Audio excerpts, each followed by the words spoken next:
મહાદેવ મિત્રો, તો મારા મિની વ્લોગમાં તમારા બધાને સ્વાગત છે। વાત જાણે હતી કે બધા શાકભાજીઓ અંદર યુદ્ધ કરી રહ્યા હતા, તો મેં કીધું તમે લોકો યુદ્ધ છોડો, યુદ્ધ તો અત્યારે પાકિસ્તાન જોડે થાય છે આપણું। તો એટલામાં આવી ગયું મારું પાર્સલ। તો પાર્સલ મેં જોયું અને કર્યું અનબોક્સિંગ। તો પાર્સલમાંથી નીકળ્યા હતા વાસણના સ્ક્રબ, કંઈક યુનિક હતા, એટલે મેં કીધું ટ્રાય કરવામાં શું છે, જોઈએ છીએ કે હવે કેવા નીકળે છે।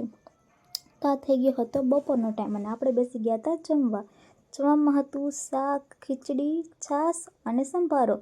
તો જમીને મસ્ત મજાના આપણે થઈ ગયા હતા ફ્રી, અને એને પછી કંઈ કામ હતું નહીં, અને વાગવામાં કંઈક થયો હતો 1:30, અને એને મસ્ત મજાના આપણે જોતા હતા ટીવી। તો ચાલો તમે લોકો પણ મારી જોડે જુઓ ટીવી। ટીવીમાં આવી રહ્યું છે મૂવી, ખબર નહીં કયું છે, પણ હું તો એમ જ જોતી હતી। મને તો જો કે ટીવી જોવું ગમે નહીં, અને પડી ગઈ હતી સાંજ, વાગ્યા તો 4:45, અને બહાર કંઈક આવું વાતાવરણ હતું જાણે મેહુલિયાભાઈ આવવાની તૈયારી કરી રહ્યા હોય।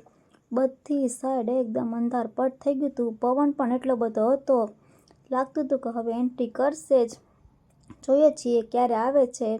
તાજા વાત કરતા હતા ને આવી ગયા મેહુલિયાભાઈ વાજતે ગાજતે એન્ટ્રી કરતાં કરતાં।